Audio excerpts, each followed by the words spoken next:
Depuis notre première vidéo qui explique les raisons de notre départ à travers le monde, beaucoup de choses se sont passées. Et au moment où l'on écrit ces quelques mots, nous sommes à la 3e semaine de notre tour du monde. On pense donc avoir assez de recul pour vous en parler.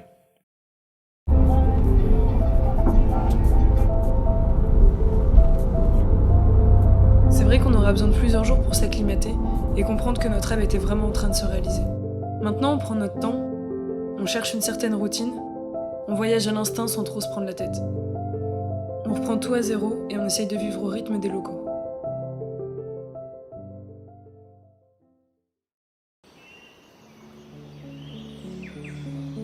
Je pense qu'au début, on n'était pas prêt mentalement et physiquement pour apprécier le parc à sa juste valeur.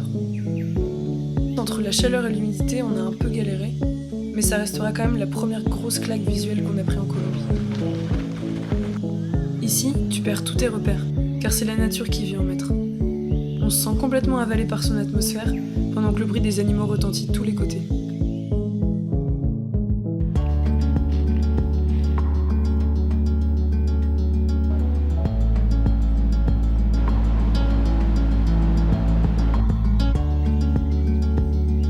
En se baladant, on a croisé les Kogi, un peuple qui mène une existence simple et respectueuse de la terre qui leur a donné naissance. On a su peu de temps après que plusieurs plages du parc seront fermées à la demande des peuples autochtones, ce qui permettra au parc de reprendre des forces après le passage massif des touristes et aidera la population indigène à retrouver calme et tranquillité. Si on suit notre programme, on devait normalement se rendre au désert de Guajira. Les photos qu'on a vues sur quelques blogs donnent clairement envie d'y faire un tour. Mais après s'être informé un peu plus sur comment ça se passe là-bas, on a été un peu refroidi. Ce qu'il faut savoir, c'est que dans ce désert vivent les Wayuu, un peuple semi-nomade fier d'avoir su conserver leurs traditions. Leur situation actuelle est assez compliquée, puisque la zone est de plus en plus affectée par la sécheresse et le manque de ressources naturelles. Selon l'ONG, la pénurie d'eau mène les Wayuu au bord de l'extinction. Alors vous allez nous dire, pourquoi ne pas tout simplement leur amener de l'eau et de la nourriture ? Eh bien ce n'est pas aussi simple. Dans ces zones, il n'y a aucun ramassage d'ordures qui est effectué. Les déchets s'amassent de plus en plus pour laisser place à un désert d'ordures qui ne fait qu'aggraver la situation. Concernant les récits de certains voyageurs qui ont tenté l'expérience, leur bilan était mitigé. Ils racontent avoir passé plus de temps dans le 4x4 que sur la terre ferme, que tout le monde était amené au même endroit pour prendre des clichés et repartir aussitôt. Sans parler des enfants qui courent derrière leur voiture pour ramasser les bonbons que leur chauffeur leur avait lancés. Le malaise de ces témoignages ont confirmé toutes nos craintes, on a donc préféré passer notre chemin.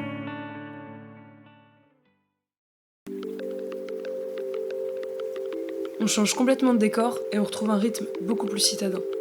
Je pense qu'on avait besoin de retrouver du confort et des repères. Parce que là, le début du voyage nous a quand même mis dans une réalité qui est très loin de la nôtre. Carthagène va être pour nous synonyme de rencontre. Dans l'auberge où on s'est installé, on formera une belle team avec Ennis, Jessim et Stivo, 2 Français et leurs potes anglais avec qui on partagera notre dortoir. Ça fait longtemps qu'on n'avait pas croisé des personnes aussi cool. Tu sais, c'est le genre de rencontre au début où tu te dis « on va voir ce que ça va donner ». Et quelques jours après, t'as qu'une envie, c'est de continuer ton trip avec eux. On se rend compte avec du recul qu'on fera pas ce genre de rencontre tous les jours. Concernant la ville, on s'est simplement baladé dans les ruelles en se laissant porter par la beauté des façades.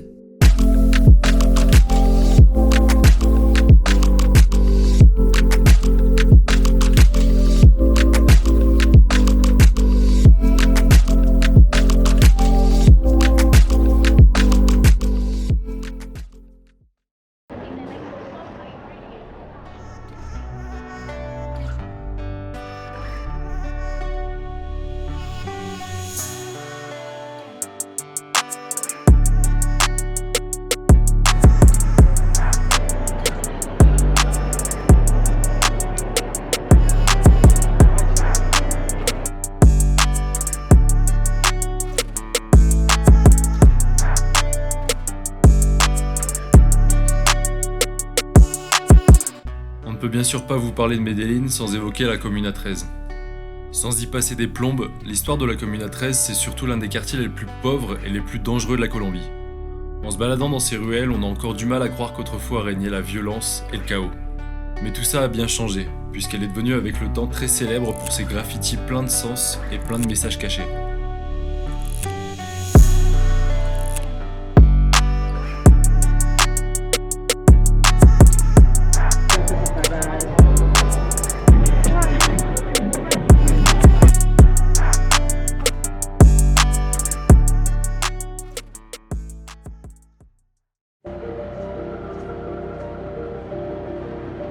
Après 3 heures de bus dans les montagnes depuis Medellín, on arrive enfin à Guatapé.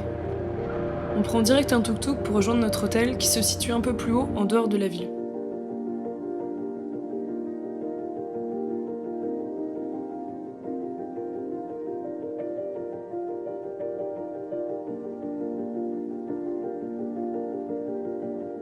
D'ici, on aperçoit au loin l'attraction touristique du village, le rocher El Piedra del Pénol, qui a d'ailleurs failli s'appeler Guatapé. En 2006, le maire a voulu montrer à tout le monde que c'était son gros caillou à lui, en marquant d'un coup de fer rouge le nom de son village. Mais l'idée n'a pas du tout plu aux habitants qui ont tout fait pour stopper cette signature grotesque. Donc si vous vous posez la question, pourquoi il y a un G et un I dessus, c'est simplement parce qu'ils se sont arrêtés au début de la deuxième lettre. Après avoir grimpé toutes ces marches, parce que oui, il y en a quand même 700, on arrive enfin au sommet.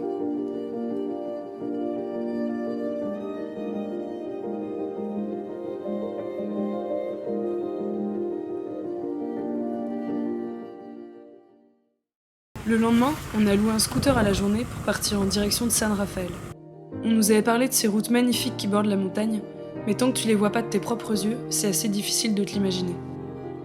Ce qui nous a réellement fait kiffer, c'est de pouvoir se déplacer par nos propres moyens et s'arrêter quand on veut pour admirer le paysage.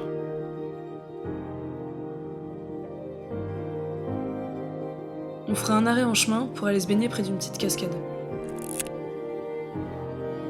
Mais comme on est en pleine saison des pluies, un orage nous fait vite sortir de l'eau et on ira s'abriter dans la cantine d'une grand-mère le temps que ça se calme.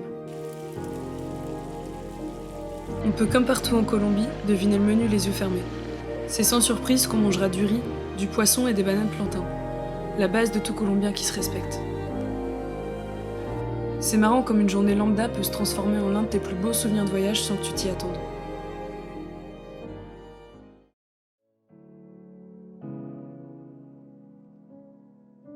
S'il y a bien une ville en Colombie qui prend le temps de vivre, c'est Salento. Ici, personne n'a l'air de se prendre la tête. Tout le monde vit à son rythme et c'est ce qui nous a fait aimer l'endroit. On prendra le temps de boire un café en terrasse, de se balader dans les ruelles colorées de la ville et d'observer sa population.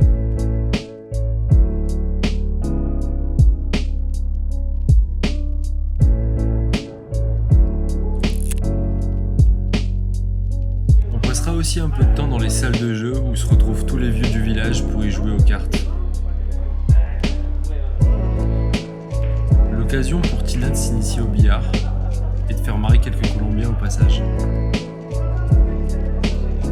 Mais l'immanquable de la ville, c'est la vallée de Cocora.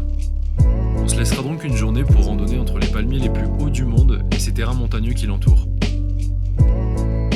Malheureusement pour nous ce jour-là, on aura oublié de recharger les batteries de l'appareil photo. Mais on se démerdera comme on peut pour capturer quelques plans avec l'iPhone.